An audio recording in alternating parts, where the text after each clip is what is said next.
Hey guys, welcome back to How to Roll Dice. I'm Josh, and today we're going to be doing an unboxing of one of these two lovely guys right here. These are the command groups for the new game by Privateer Press, Warcaster. I have here the Eternus Continuum and the Marcher Worlds. I'm only going to be opening up the Marcher Worlds though, because even though I have both of them, this one actually belongs to a friend. We kind of went in on the Kickstarter together, and so I'm going to stick this one off to the side for now. I may, if I get his permission, do another video on opening this one up, but that's kind of, his right. He has first dibs to that. So let's move this guy over here to the side and take a look at this right here. This is the Marcher Worlds box commander group, or command group. This is, from what I can tell, much heavier and more heavy duty than the Warmachine and Hordes sort of starter boxes. This feels heavier. The box is definitely bigger. It sounds like there's a lot more going on inside there. Looking at the back, you can see you get the Hunter, the Coalition Weaver, the Dusk Wolf, and the Ranger Fire Team. So basically you get a solo, you get a unit, you get a Warjack, and you get a Weaver. And the Weavers are sort of the magic arc node humans in this setting. So they sort of take the place of your Warcaster, but not really. You're the Warcaster. They're kind of just your arc to throw spells out onto the field more effectively. You also get a rulebook, stat cards, dice, and Cipher cards, which are your spell cards. So very exciting. Let's go ahead and get this guy open. I did not pick up a box set for either of the other two factions, mainly because I didn't feel like waiting for the fourth faction to open up, and I didn't much care for the other faction of the initial three. The name is eluding me right now for some reason.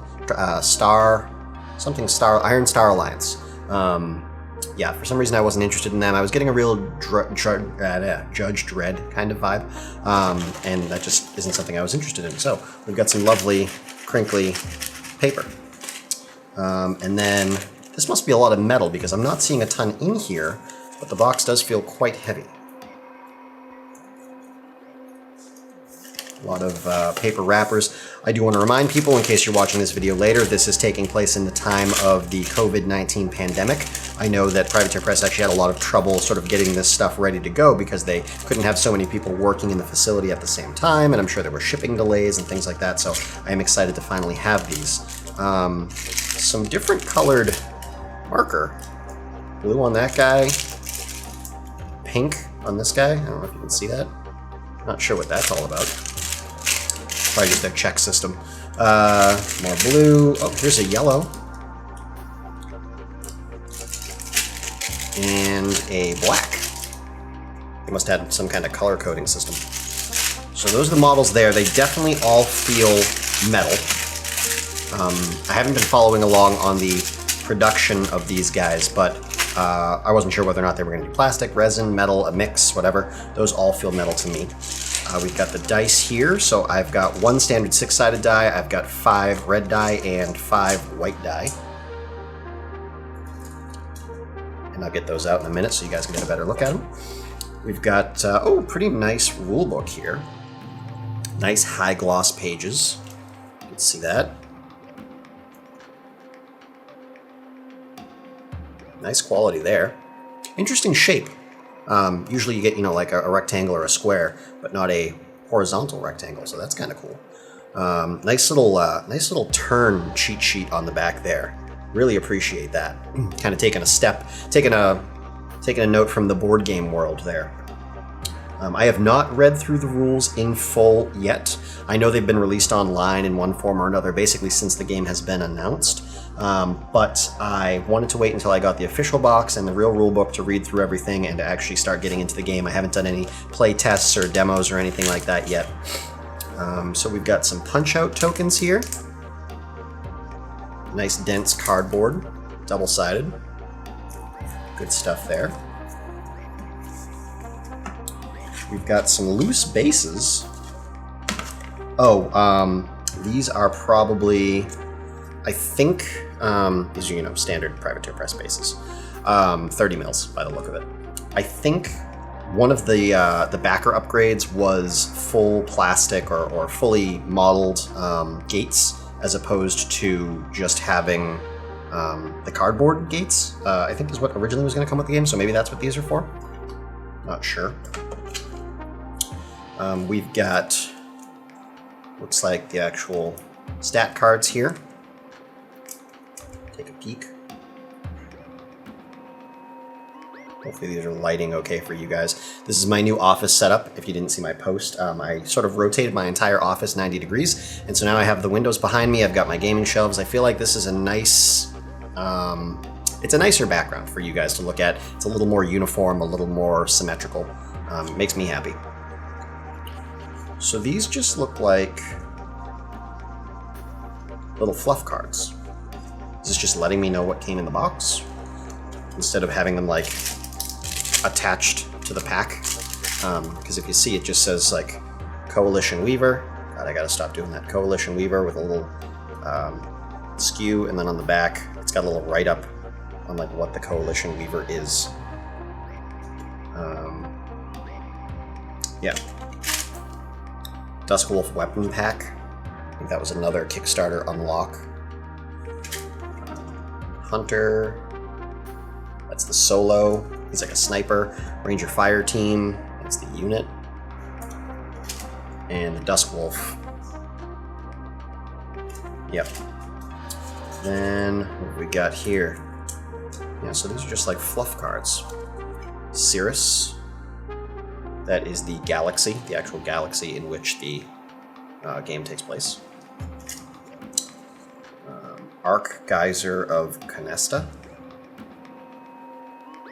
Interesting. These almost seem like fight locations. Ravenel's World. Smuggler's Cove. These like different scenarios. Huh. Nope. Just descriptions. Another nice little turn sheet card here. Focus camera. Nivara 9, looks like. Their location. Void Gate. Okay, yep. So it seems like I did get the resin Void Gates. This is their little card. And then Bastion. Another location. Not entirely certain what those are, but cool. And then what have we got here? These are the actual... Looks like these are the actual kit cards for the Duskwolf Warjack. Yep, so these define the weapon options. These are nice. These have gold foil on them. Again, I think that was a Kickstarter backer upgrade. Probably see the foil there. Nice cards. We've got the Ripper, the Talon Rocket Pod, the Railgun, the Battle Rifle, and the Flamethrower. And here we've got the actual stat cards for the models themselves. So we've got the Coalition Weaver there. Also gold foil embossed. Nicely done. We've got the Duskwolf, that's the Warjack, with some optional heads listed on them for the way you decide to trick them out in your list. We've got the Ranger Fire Team. And these cards are nice. They're a card stock, but they're not gloss, they're matte. They're not the highest quality thing. It might be just south of actual cardstock quality. Like, you know, slightly flimsier than like a Magic the Gathering card, which is a pretty simple reference that most people should know. That was the Hunter, by the way. And a second Hunter card. Not sure why, but I'll take it.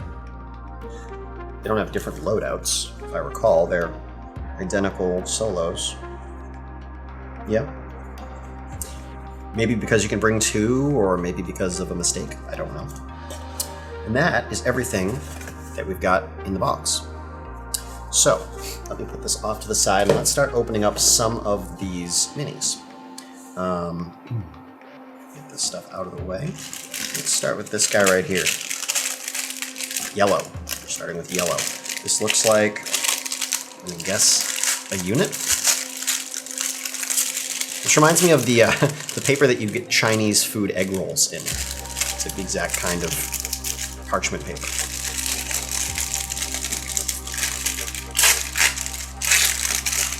This is the Weaver. So everything looks to be intact, nothing broken. So just as an example here, here's his torso and body. And you've got his backpack and power lines that I'm guessing run up to his staff or scepter, whatever you want to call it. There's his actual staff, scepter, thingamajiggy. And then his head, which I believe is like a hammerhead. Kind of teased sideways. I don't know how I'm going to hold that up for you guys to see. Probably as good as I'm going to get. There. So that's him. Move him off to the side into a nice little pile. Maybe I'll do a video where I assemble these. Some nice close-up camera angles. Alright, next up we've got, this looks like the Hunter, mainly because he's got a giant rifle. So again, we've got the whole sort of body, torso, head in one piece there. I want to mix these pieces up. We've got his rifle with one arm attached to it. And we've got, let's see here, a backpack, looks like. Oh, alright, and then his other hand, so he's sort of holding it like this. So this arm is attached to the gun, and this hand is posed with his body, or vice versa. This is attached to the gun, this is posed to his body. And yep, this is his little backpack. There's some kind of a tracking pod on the top of it, or some kind of like sonar pod. Moving on to a blue pack. If you guys hear me sniffling or anything like that, it's because I have a bit of a head cold. It is not the Rona. I'm not dying. I just have a 1-year-old son who is very good at passing colds around. So we've got the unit here, and I believe every unit, because they're smaller 3-man units, each model in the unit has a unique pose. So that's nice. So take a look at the torsos here.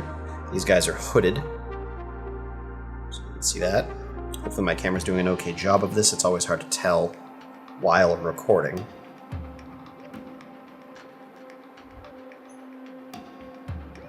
This guy's... One guy had a head mounted, 2 guys don't. So maybe the one with the head is the leader. Who knows? Although leader doesn't really matter, if I recall. It's just a unit of 3, and they do what they do. And they leapfrog over each other and all that fun stuff. So we've got their little rifles here. Blaster rifles. Some seem to have arms attached to them for posing. Come on, buddy. Right here. There it is. Take it all in. This guy looks like he's got his pointed up in the air. Firing some rounds. Enjoy. Got a couple backpacks, basically the same exact packs that the Hunter has. We've got one arm holding a relatively large hunting knife. That's pretty cool. And then we've got a couple of heads that I will make a brief effort to hold on camera. This one is definitely a female. That's cool. Nice to mix things up like that. I'm sure you guys have no chance of seeing that on camera. And this one is a dude.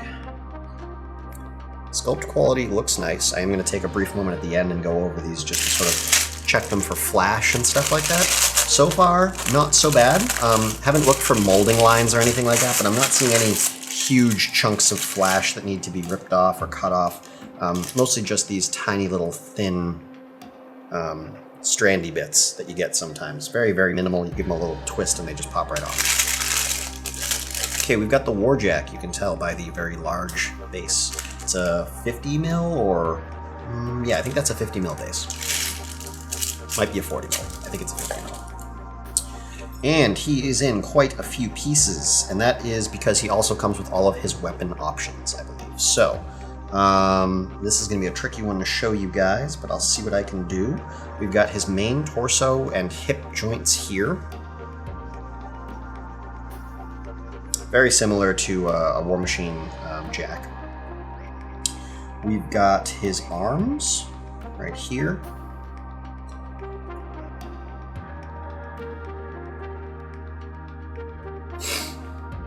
We've got his legs, which look like legs.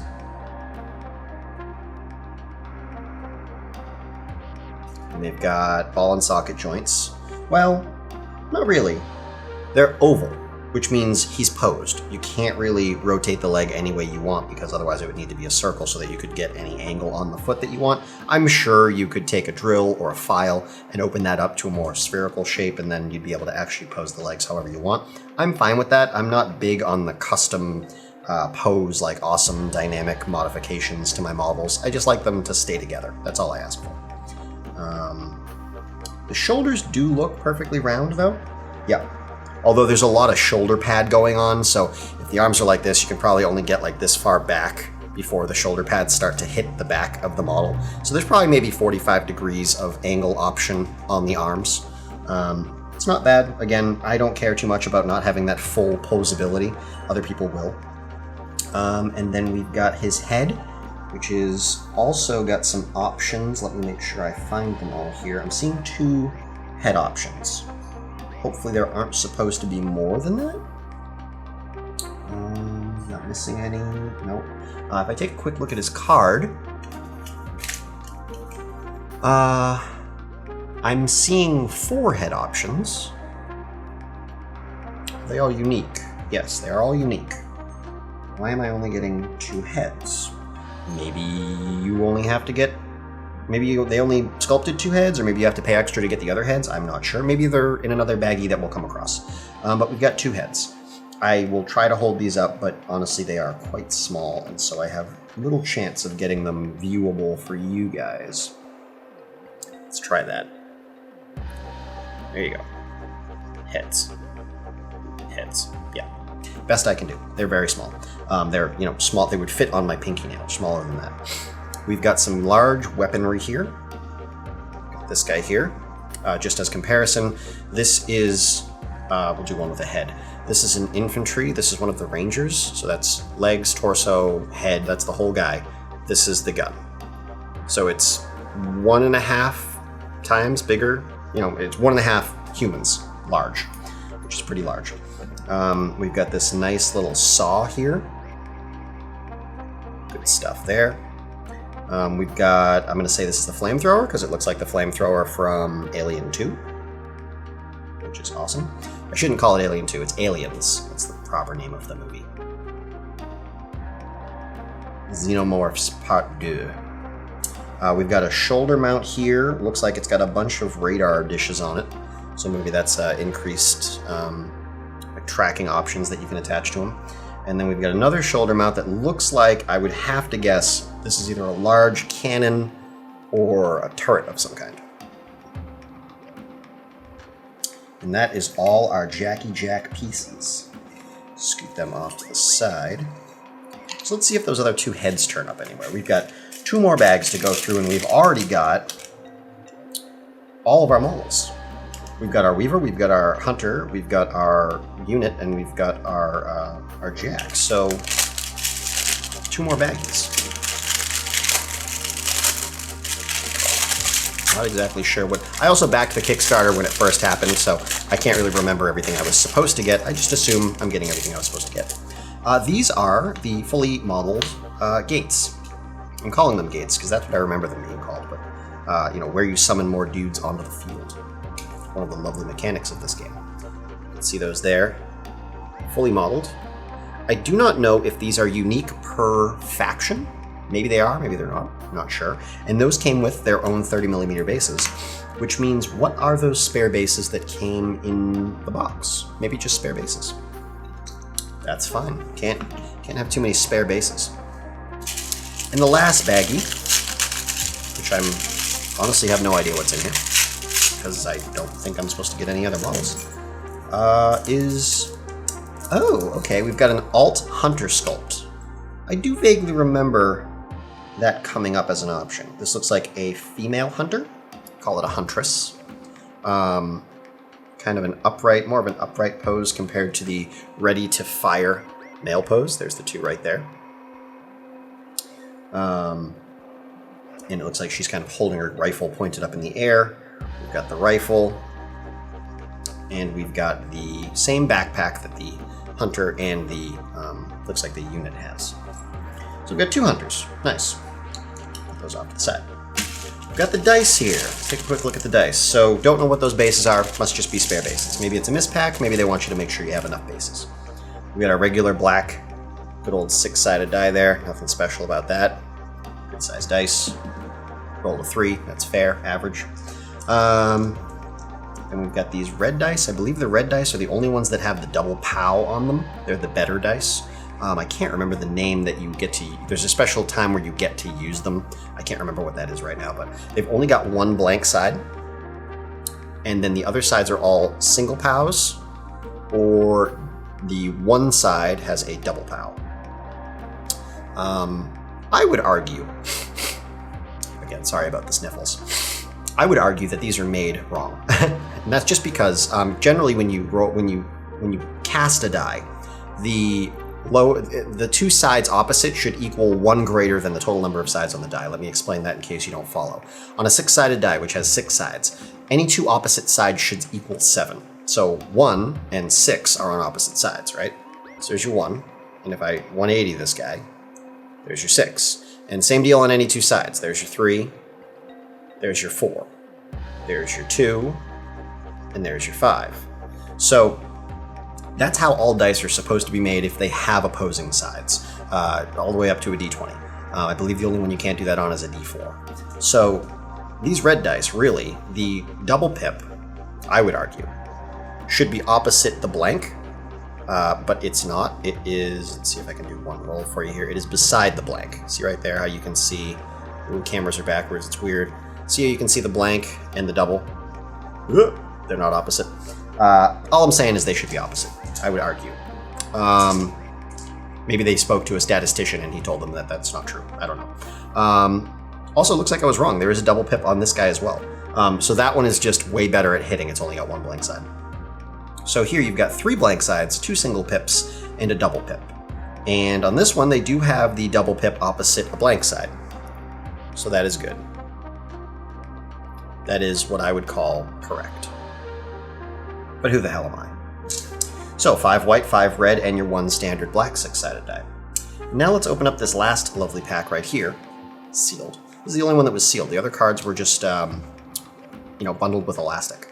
So maybe they didn't have time to seal. Maybe the sealer guy shut down and couldn't do it. I don't know. COVID. It just screws everything up. Let's see if I can get these open. Let's be aggressive. This is my standard multi-tool that I carry every day with me. This is the knife that's in it. It's very sharp.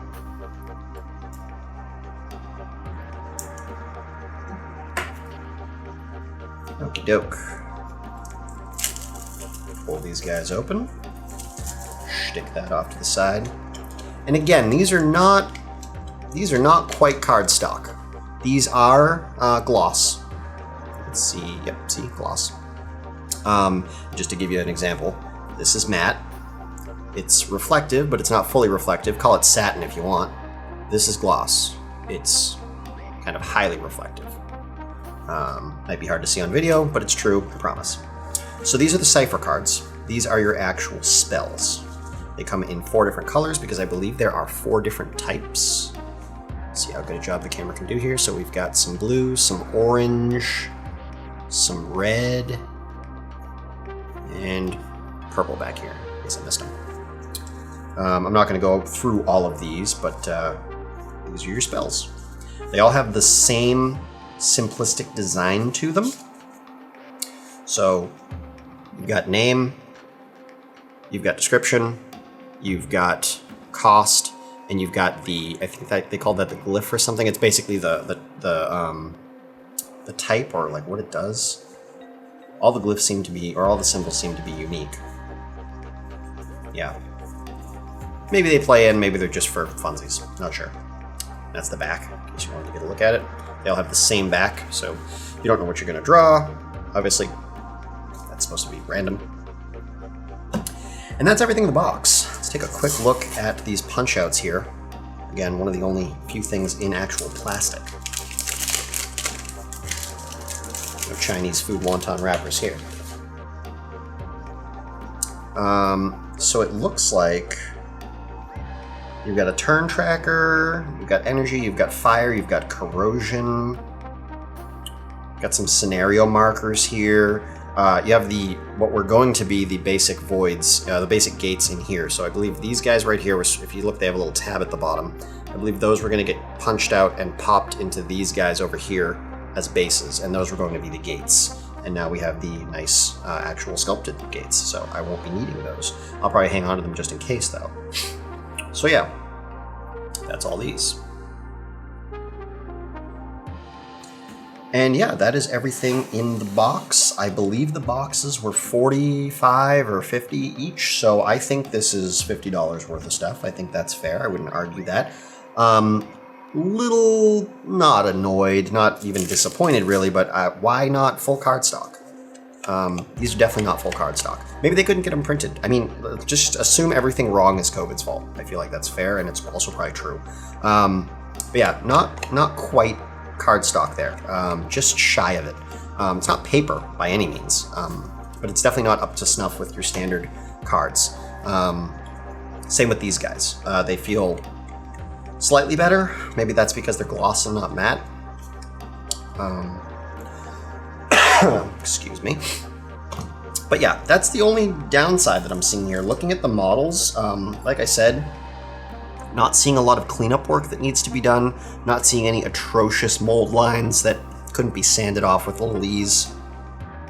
Some flash, but nothing huge. All in all, I'm happy with this. I'm excited to put things together and start playing the game. If you guys haven't checked it out, I would definitely take a look at it. Warcaster by Privateer Press. Basically a distant future cousin of their existing games, Warmachine and Hordes. The gameplay is skirmish, back and forth, I move a model, you move a model, and it looks great. I'm very excited for it. Definitely want to give this rulebook a read. Might even glance through this tonight, if not definitely by the weekend. And I need to get this box over to my friend so that he can take a look at that. Hope you guys have enjoyed this unboxing. I may be back for some model assembly and possibly even some painting. But if you liked this video and you want to see more like it, go down below and subscribe. Make sure you set your notification bell to all. Leave a like or a comment if you feel like it. And I will see you guys in the next video. Have a good one.